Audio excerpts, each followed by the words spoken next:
सर्वार्थेन तन्यन्ते त्रायन्ते च भजाननम इति तंत्रस्य तंत्रस्वम तंत्रज्ञ तंत्र includes सर्वार्थेन तन्यन्ते all the procedures to stretch your body to its limit। Shiva है वो मीडियम है, he is the Bhokta, he is the enjoyer of शक्ति। विराजो आदि पुरुषः विराज अजायतः, यानी विराज से पुरुषा का जन्म हुआ और पुरुषा से विराट का जन्म हुआ। तो एनर्जी क्रिएटेड द मीडियम और मीडियम क्रिएटेड द एनर्जी। तंत्र साधना जो है वो नॉर्मल लोगों के लिए नहीं। तंत्र में 3 भाव होते हैं, पशु भाव, वीर भाव और दिव्य भाव। तंत्र जो है वो भगवान शिव की वाणी है जो माता पार्वती ने सुना है। अंतकाल में भगवान का स्मरण करना बहुत डिफिकल्ट है। तारा जो है वो बिल्कुल काली की तरह है। तारा जो है शब्द ब्रह्मन का प्रतीक है। 3 पुरों में सबसे सुंदर त्रिपुर सुंदरी भुवनेश्वरी जो है पूरे ब्रह्मांड को संचालित कर। जब आप काली से लेके कमलात्मिका तक जाते हैं तब जाके आपको सारे कंफर्ट्स मिलते हैं। ओम हुम हनुमते, हुम जो शब्द है वो हनुमान को दिया गया है। तंत्र की पद्धति से हनुमान की पूजा अर्चना होती है। काल भैरव जो है वो क्षेत्रपाल के रूप में हमेशा पूजे जाते हैं। कहते हैं कि अगर कुछ गलत हुआ साधना करते वक्त तो देवी इतनी कोपित हो जाएंगी कि वो प्रकट होकर साधक का सर धड़ सा अलग कर दे। अगर आपकी कुंडलिनी जागृत हो जाती है तो एक तरीके से आपको सिद्धि प्राप्त हो जाती है।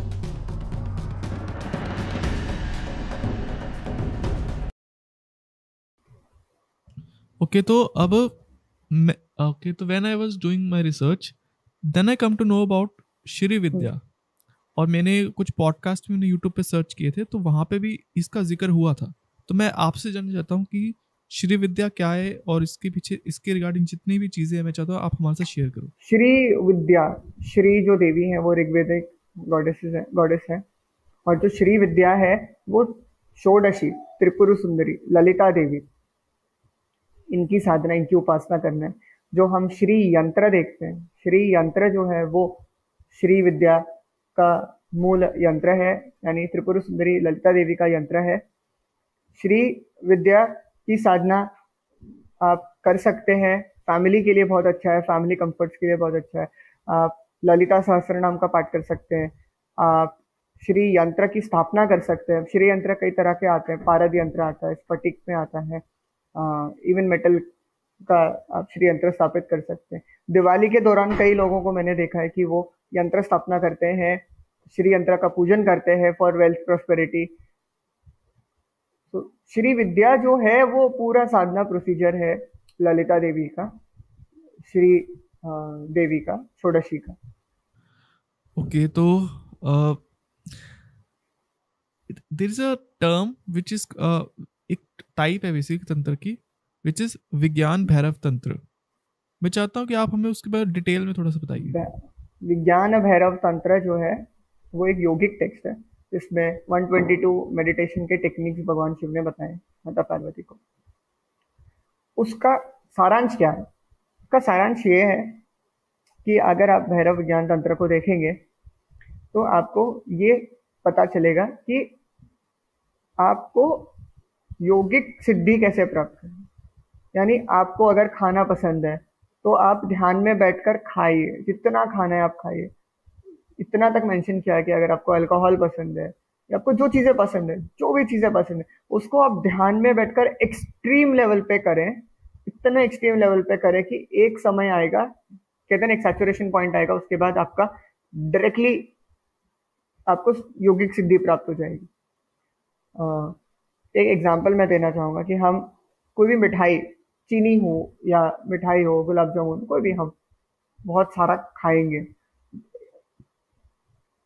5-6 पीस खाएंगे मीठा लगेगा, 10 खाएंगे मीठा लगेगा, 20 खाएंगे, धीरे धीरे धीरे धीरे वो कड़वाहट आने लगेगी। ज़्यादा चीनी खाने से भी कड़वाहट फील होती है।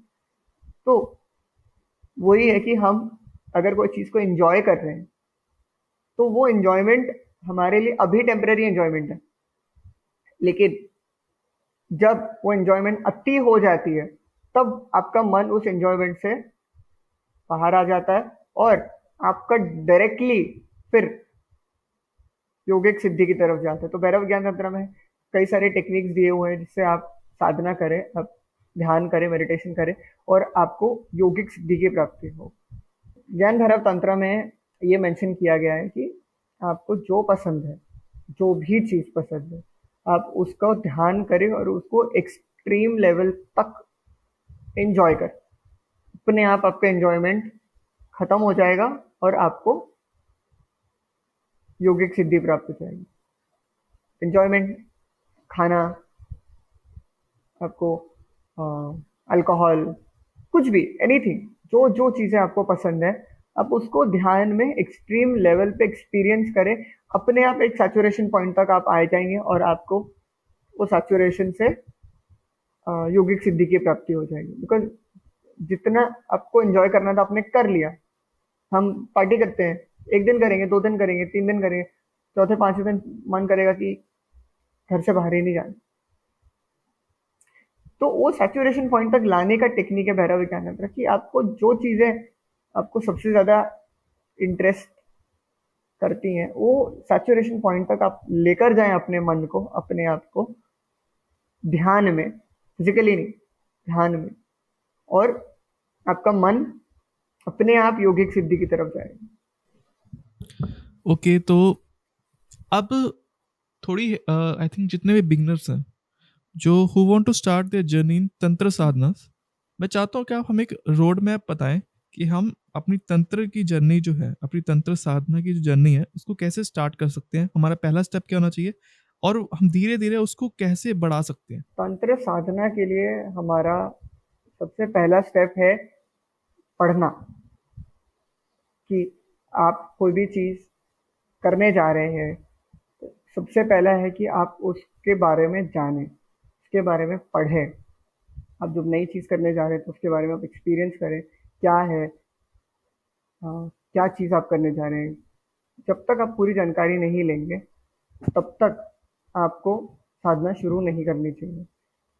आपने पढ़ी, जानकारी ली, उसके बाद आपको ऐसे व्यक्ति को अप्रोच करना चाहिए जिसने साधना पहले करी हो। भगवद गीता में एक श्लोका है, तद विधि प्रणिपातेन परिप्रश्नेन सेवया उपदेश शांति ते ज्ञानम ज्ञानीना सत्वदर्शी। तद विधि प्रणिपातेन, विद ड्यू प्रोसेस इंक्वायर, आप पूछिए, परिप्रश्नेन सेवया, आप सेवा करें, आप एसोसिएट करें, आप उनके साथ रहें, कि उनसे जानकारी लें, उनसे पूछें। उपदेश शांति ते ज्ञानम, इतना सब करने के बाद भी उपदेश वही दे पाएगा जो तत्वदर्शी है, जिसने ये सारा एक्सपीरियंस किया। अभी आप केमिस्ट्री प्रोफेसर के पास जाएंगे और उसको इंग्लिश का सवाल पूछेंगे तो वो कैसे बताएगा? को केमिस्ट्री पढ़नी है, आपको केमिस्ट्री प्रोफेसर के पास ही रहना पड़ेगा। इसी वजह से अगर आपको तंत्र साधना सीखना है तो पहले आप तंत्र साधना के बारे में पढ़ें और ऐसे व्यक्ति को अप्रोच करें जिसने ऑलरेडी ये चीजें करी। अब इसी से रिलेटेड मेरा एक सवाल है कि आपने कहा कि एक सही इंसान को अप्रोच किया जाए, तो अब ये भी एक सवाल आता है कि सही इंसान को ढूंढे कैसे, कि how to find the right person. To find the right person, you need to have the right knowledge first. For right knowledge, you have to read. Because गुरु के भी कैरेक्टरिस्टिक्स हैं। अब किसी को भी अपना गुरु नहीं एक्सेप्ट कर सकते। तंत्र शास्त्र में गुरु के भी कैरेक्टरिस्टिक्स है और शिष्य के भी कैरेक्टरिस्टिक्स है। तो थोड़ी देर पहले आपने कहा था कि आपके गुरुजी ने आपकी सभी किताबों को जला दिया था, और आपने ये भी बात बोली थी कि किताबों से नहीं सीख सकते तंत्र को। तो अब आप कह रहे हो कि पहले आपको किताबें पढ़नी पड़ेगी, आपको जानना पड़ेगा, फिर आप सही इंसान को ढूंढ सकते हो। ये तो बातें आपस में क्लैश कर रही है। आपको, मैंने जो किताबें मेरे गुरु ने जलाई थी ना, वो किताबें थी मंत्र वाली, मंत्राज आप नहीं सीख सकते। हाँ, आप तंत्र टेक्स्ट जरूर पढ़ सकते हैं। आप ये जानने के लिए पढ़ सकते हैं कि तंत्र होता क्या, तंत्र है क्या, उसमें क्या चीजें होती है। जैसे कुलर नवा तंत्र, मेरी किताब सीक्रेट गॉडेसेस ऑफ तंत्र, इसमें आपको जानकारी मिलेगी कि तंत्र होता क्या है, साधना कैसे करना है, ये आपको गुरु ही बताएगा। लेकिन क्या रूल्स एंड रेगुलेशंस है, क्या चीजें हैं, कैसे किया जाता है, क्या चीज है, उसके बारे में आपको जानकारी बहुत जरूरी है। जैसे फॉर एग्जाम्पल केमिस्ट्री क्या है, आपको केमिस्ट्री प्रोफेसर ही एक्चुअली बताएगा, बट आपको एक जानकारी तो चाहिए कि आप क्या सीखने वाले हैं। उसके बाद एक्सपेरिमेंट्स तो वो आपको गाइड करेंगे कि हाँ आपको ये एक्सपेरिमेंट करना है, ये क्रिएट करना है, तो ये करना है, ये करना है, तो ये करना है। बट आपको एक बेसिक जानकारी तो चाहिए उसके बारे में कि वो क्या है, क्योंकि तंत्र को लेकर इतने मिसकंसेप्शंस है, इतने मिसकंसेप्शन है कि हर कोई अपना अपना वर्जन ऑफ तंत्रा लेकर आता है। आपको कैसे पता चलेगा कि जो आप सीख रहे हैं वो सही है? तब आपको इवैल्यूएट करना है कि गुरु ने क्या बताया, बाकी साधु क्या कह रहे हैं और शास्त्र क्या कह रहे हैं। जैसे अभी मैंने हमारे इस पॉडकास्ट में मैंने कई सारे श्लोकास बोले। अब वो श्लोकास मैंने कहा कि ये भगवत गीता का श्लोक है। अब भगवत गीता का वो श्लोका है या नहीं है, वो जानने के लिए, वेरीफाई करने के लिए आपको भगवत गीता तो देखनी पड़ेगी। अब साधना करना कैसे है वो आपको गुरु से जानकारी मिलेगी, बट क्या होता है वो तो आपको किताबों से ही पता चले। किताब भी जो ऑथेंटिक किताबें हैं, तो ऑथेंटिक ट्रांसलेशन है, कई लोगों ने बहुत बहुत अच्छा काम किया है। कई सारे संस्कृत टेक्स्ट को ट्रांसलेट किया है हिंदी में, इंग्लिश में, अलग अलग लैंग्वेजेस में। आप ऑथेंटिक ट्रांसलेशन को रेफर करें, आप एटलीस्ट जाने क्या होता है, क्या है फिलॉसफी, क्या है। ओके, तो जितने भी यूट्यूब पे जितने भी पॉडकास्ट हैं रिगार्डिंग तंत्र, डू यू थिंक कि उनमें सही इंफॉर्मेशन है, कुछ भी है? मतलब आपको क्या लगता है, आपको इन चीज़ों की ज़्यादा जानकारी होगी इंफॉर्मेशन आप जब भी वो देखते होंगे पॉडकास्ट में? इंफॉर्मेशन सही वही है जो शास्त्रों में कहा गया। मतलब आप ये कह रहे हो कि यूट्यूब पे जो पॉडकास्ट है वो, मतलब उसमें कुछ चीज़ें सही हो सकती हैं, कुछ चीज़ें गलत होंगी? हाँ, जैसे शास्त्रों में ये कहा गया है कि मैंने भगवत गीता का श्लोका बताया था, तद्विधि प्रणिपाते न परिप्रश्न। इंक्वायरी करने का, पूछने का अधिकार आपको है। आप क्वेश्चन पूछिए, आप इसके बारे में जानकारी लें, आप क्वेश्चन पूछें, लेकिन आपको ये वेरीफाई जरूर करना है कि गुरु साधु शास्त्र क्या कहते हैं। गुरु साधु शास्त्र वेरीफाई करना है, करने के बाद ही आपको किसी को गुरु एक्सेप्ट करना है। शास्त्र कहते हैं कि गुरु को आप बस कोई बाबा जी दिख रहे हैं तो गुरुदेव करके आप नहीं करेंगे, आप उनको टेस्ट करेंगे, वो आपको टेस्ट करेंगे। जब दोनों का तालमेल बैठेगा तब जाके गुरु शिष्य हो। ओके, तो what can be the negative outcomes? कि नेगेटिव आउटकम्स क्या क्या हो सकते हैं अगर तंत्र को गलत तरीके से प्रैक्टिस किया जाए तो? तंत्रा को गलत तरीके से प्रैक्टिस किया जाए, यानी अगर आप मंत्र प्रयोग कर रहे हैं, किसी भी तरह का दुरुपयोग कर रहे हैं, कर्मा का पॉइंट ऑफ व्यू तो है ही है, कर्मा का रिएक्शन तो आपको मिलेगा ही मिलेगा। दूसरा, एज सच कोई नेगेटिव रिएक्शन नहीं है, आपका सिद्धि नहीं मिलेगी, आपका काम नहीं होगा, एफर्ट्स वेस्ट होंगे। और कुछ देवी, जैसे मैंने बताया, छिन्नमस्ता, मातंगी, भैरवी, धूमावती, इनकी साधनाएं आपको नहीं करनी चाहिए घर पे, स्पेशली अगर आप फैमिली के साथ रह रहे हैं। फिर स्मशान काली, स्मशान भैरव, ये सब जो है उग्र स्वरूप जो है देवियों के, देवताओं के, उनकी साधना आपको नहीं करनी चाहिए। ओके, तो अब मैं आपके कुछ पर्सनल एक्सपीरियंस के बारे में जानना चाहता हूँ कि आप बिफोर, जब आपने अपनी जर्नी स्टार्ट की थी, उससे पहले आप कैसे इंसान थे? स्टार्ट करने से लेके अब तक आप किस तरीके के इंसान हो, और आपके साथ कुछ एक्सपीरियंस, कुछ पॉजिटिव या नेगेटिव जो कुछ भी हुआ है, मैं चाहता हूँ कि आप अपने एक्सपीरियंस हम लोगों के साथ शेयर करें। मैंने मेरी जर्नी ऐसे शुरू हुई कि बहुत कम एज में मैं पहले तो इस्कॉन से जुड़ गया था। काफ़ी साल मैंने इस्कॉन से मैं जुड़ा रहा। साथ ही साथ मेरा पढ़ाई तंत्र का चल रहा था, इंटरेस्ट था, रुचि थी, शुरू से जानना था। जब मैंने तंत्र का अध्ययन करना शुरू किया तो मुझे एक चीज पता चला कि हम जो कहते हैं ना कि we want to be the controller, हम कहते हैं कि हमें हमारा प्लान करना, हमें हमें करना है, हम मैं, कहीं ना कहीं हमें वो मैं और हम आई उसको ड्रॉप करना बहुत जरूरी है। अटैचमेंट आपका खत्म हो जाता है। मैं हमेशा से कहता हूं लॉर्ड अरेंजेस, मुझे कुछ चीजें चाहिए, भगवान अपने आप अरेंज कर देंगे। छोटी छोटी चीजें, जैसे अगर मेरा आज कोई सेशन है, मैं चाहता हूं कि मेरा सेशन कैंसिल हो जाए, वो अपने आप हो जाएगा। भगवान अरेंज कर देते हैं जब आपको भगवान में इतना फेथ होता है। मैंने बस सोचा कि मुझे कुछ इंडोलॉजी पे या कुछ इंडियन हिस्ट्री लिटरेचर पे कुछ लिखना चाहिए। मैं हमेशा से मैंने कभी नॉवेल्स नहीं पढ़ी है। मैं हमेशा से जो पढ़ता हूँ वो कोई पुराण हुआ, कोई वैदिक टेक्स्ट हुआ, कुछ भी मैं हमेशा से वही पढ़ता हूँ। अभी तक मैं वही पढ़ता हूँ। तो मुझे था कि मैं कुछ कुछ कंपाइल करूँ। मैंने मेरे ब्लॉग शुरू किया था। मेरे ब्लॉग में मैंने 2 आर्टिकल्स डाले थे ऑन धूमावती एंड बगलामुखी। बहुत अच्छा रिस्पॉन्स आया। तो मैंने सोचा कि जो ये रिसर्च मैंने किया है थोड़ा और करते हैं, थोड़ा और करते हैं, थोड़ा और करते करते करते करते किताब बन गई। किताब बन गई तब मैंने कहा ठीक है पब्लिश करते हैं। पब्लिश करी।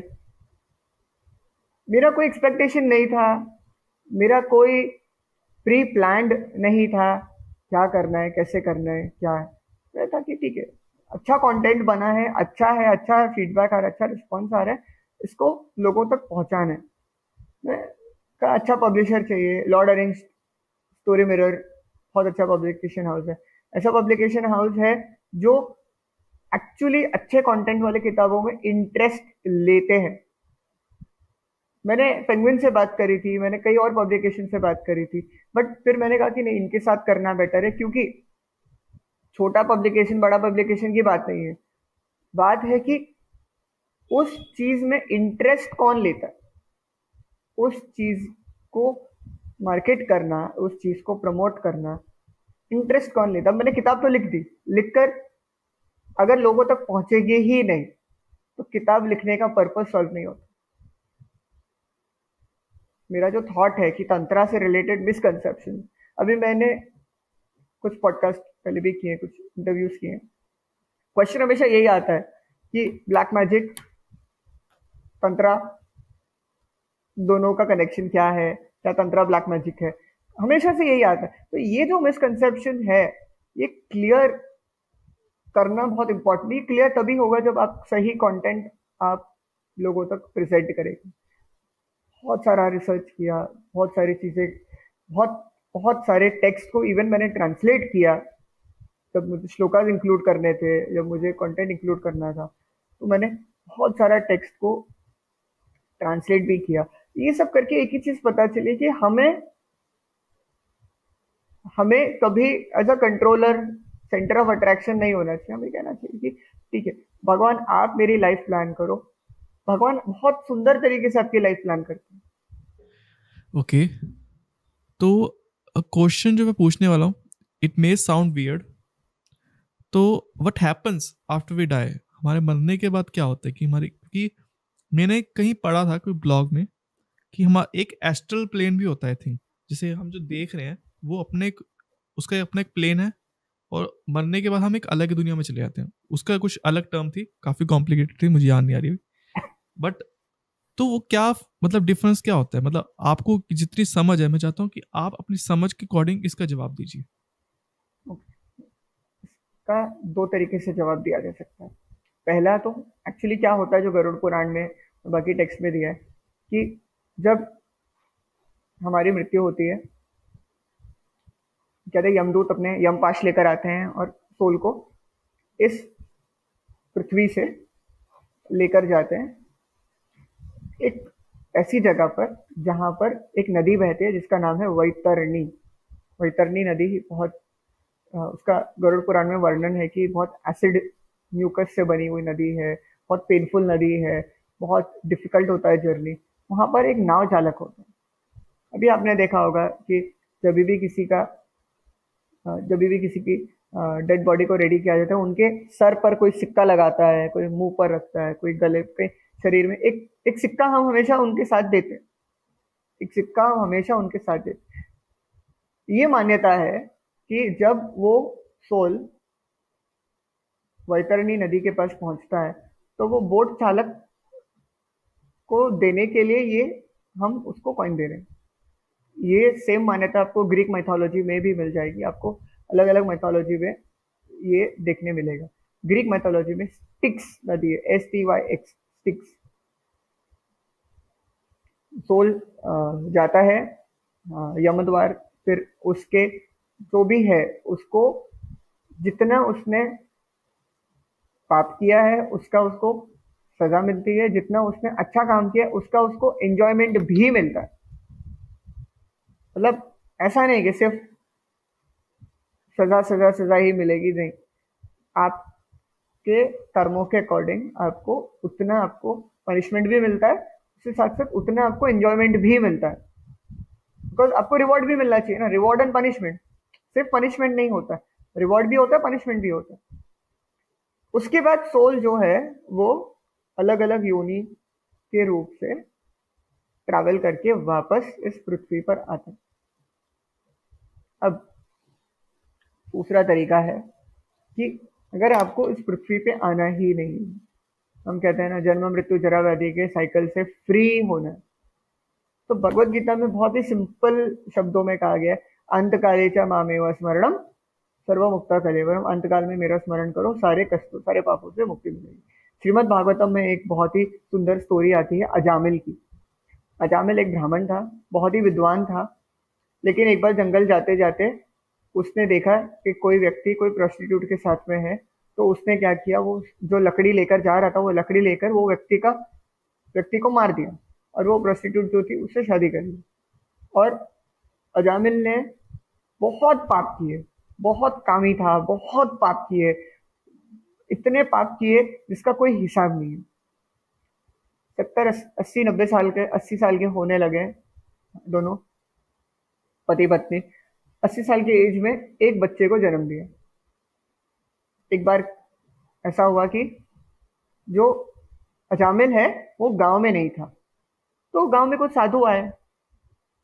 उन्होंने आसपास में पूछा कि घर में कोई ऐसे साधु का घर है, जो ब्राह्मण का घर है, जो हमें खाना पीना दे सकता है, सेवा कर सकता है। तो सब लोग क्या करते थे, जो भी कभी भी ऐसा कोई व्यक्ति आता था अजामिल के घर पे भेज देते थे। और अजामिल क्या करता था, डंडे से उनकी पिटाई करता था, और वो मजे लेते थे। तो इनको भेजा उधर, तो वो था नहीं अजामिल।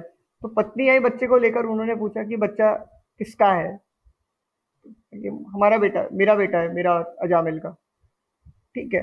तो उसने सेवा की उसको कुछ ऐसे अटैचमेंट नहीं था, कुछ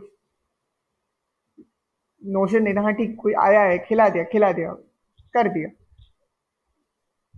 तो जाते जाते ग्रेटिट्यूड में उन्होंने कहा कि बच्चे का नाम क्या है। उसने कहा कोई नाम नहीं रखा है अभी, तो हम रख दें।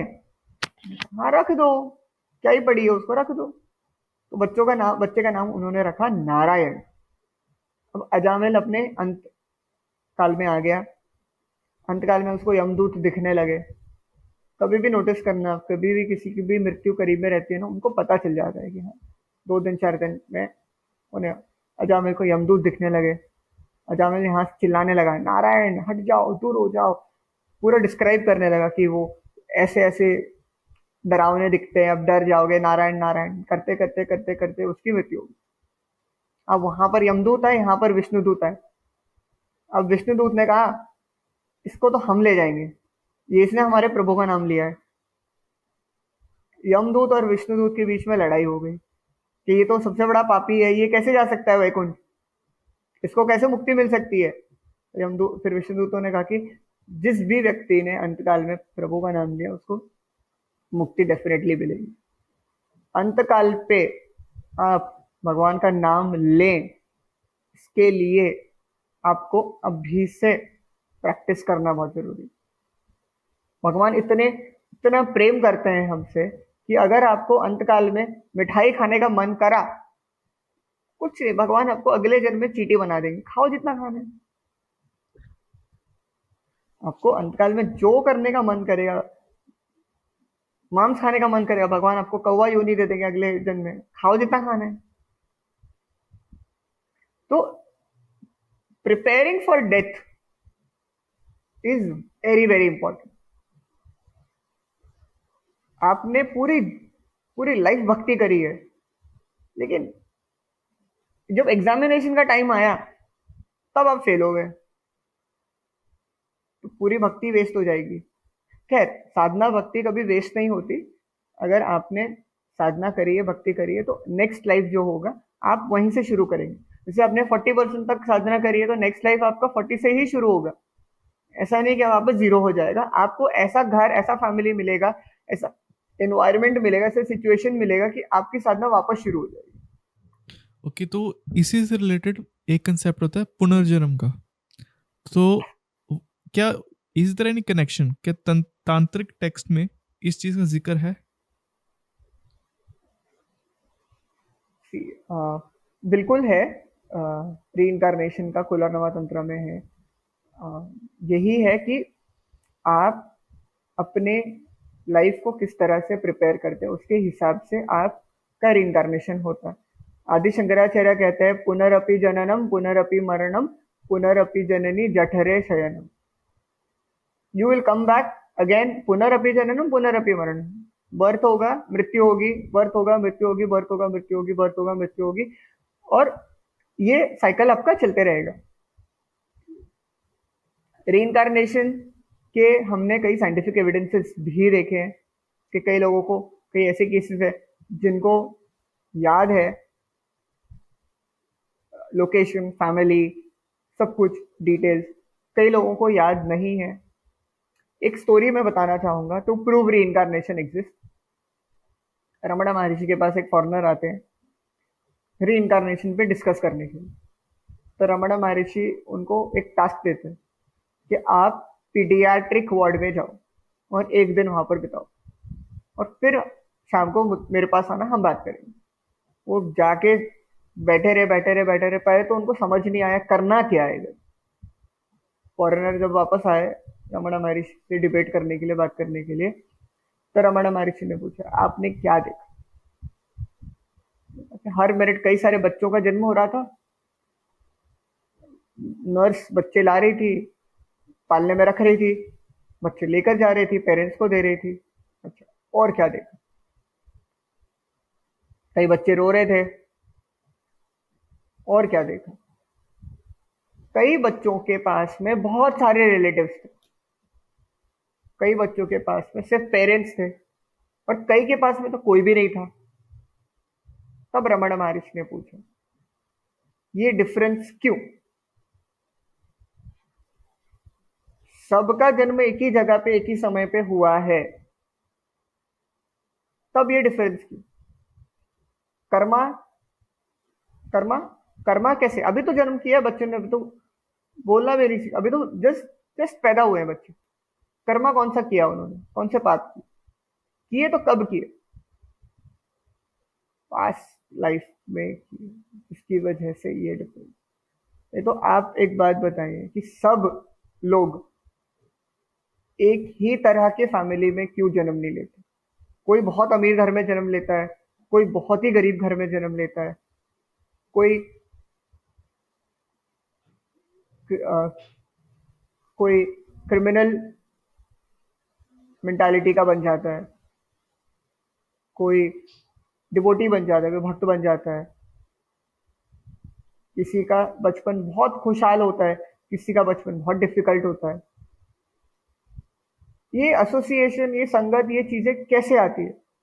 ये हमारे पास्ट लाइफ से ही आती है। अभी आपका बुरा एसोसिएशन है, अच्छा एसोसिएशन है, ये आपके पास्ट लाइफ से आता है, लेकिन वो बुरा एसोसिएशन में रहना या नहीं रहना ये आपका चॉइस। ऐसे कई लोग होते हैं जिनके दोस्त खराब होते हैं, वो गलत चीजों में इन्वॉल्व हो जाते हैं, इंटॉक्सिकेशन में इन्वॉल्व हो जाते हैं, कई सारे अलग गलत चीजों में वो इन्वॉल्व हो जाते हैं। क्यों इन्वॉल्व होते हैं? क्योंकि वो एसोसिएशन खराब है। अब वो खराब एसोसिएशन में रहना नहीं रहना, वो पास्ट लाइफ नहीं, वो आपके प्रेजेंट लाइफ के ऊपर है। आपको सिचुएशन चाहे वैसे मिल जाएगी पास्ट लाइफ के हिसाब से, बट उसको कैसे लीड करना वो आपका प्रेजेंट लाइफ डिफाइन करता है। ओके, तो मेरा आखिरी सवाल आपसे कि what are the best books that you can recommend, कि जो अपनी तंत्र जर्नी स्टार्ट करना चाहता है ताकि वो सीख सके कि तंत्र क्या है। मैं चाहता हूँ आप हमें तांत्रिक टेक्स्ट रिकमेंड करें ताकि जो भी इंसान ये पॉडकास्ट देख रहा है, सुन रहा है, उसको हेल्प हो सके। आप मेरी किताब पढ़ सकते हैं, सीक्रेट गॉडेसेस ऑफ तंत्रा। आप तांत्रिक विजन्स ऑफ डिवाइन फेमिनाइन, किताब बाय डेविड किंसले, ये आप पढ़ सकते हैं। उन्होंने काफी रिसर्च किया है तंत्रा पे, 10 महाविद्याओं पे। आप ऑथेंटिक तांत्रिक टेक्स्ट की बात करें तो आर्थर एवलॉन का ट्रांसलेशन है ऑफ महानिर्वाणा तंत्र, ये आप पढ़ सकते हैं। आप कुलरनमा तंत्रा पढ़ सकते हैं। आप ये किताबें जरूर पढ़ें, इनसे आपको जानकारी मिलेगी कि तंत्र क्या है किस तरह से। फिर अगर आप साधना शुरू करना चाहते हैं तो फिर आप कोई गुरु को अप्रोच करें। तो बिफोर रैपिंग द पॉडकास्ट, आप हमारे जितने भी लिसनर्स हैं उनको कुछ कहना चाहोगे आखिर में? मैं बस एक ही चीज कहना चाहूंगा, do not plan your life, let God plan your life. Lord will arrange everything.